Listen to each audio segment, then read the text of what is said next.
হ্যাঁ গাইস, ধরুন আপনি ব্যাংক থেকে লোন নিতে গেলেন, ব্যাংক থেকে লোন নিতে চাইছেন, আপনি ব্যাংকে গেলেন।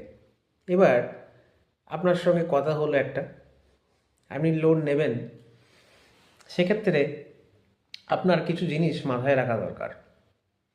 দেখুন, ওনারা যদি বলে কোনো ব্ল্যাঙ্ক চেক দিতে আপনার নামে, আপনারা কিন্তু দেবেন না।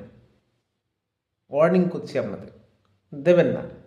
কারণ পরবর্তীকালে ওনারা কি করেন, বেসিক্যালি দেখা যায় ওনারা সেই চেক নিয়ে কিন্তু পরবর্তীকালে আপনি যদি ডিফল্টার হন, কোনো কারণে ধরুন আপনার পয়সা দিতে অসুবিধা হচ্ছে, সেক্ষেত্রে কিন্তু ওরা করে কি, চেক বাউন্সে 138-এ এনআইএ অ্যাক্টে মামলা করে দেয়।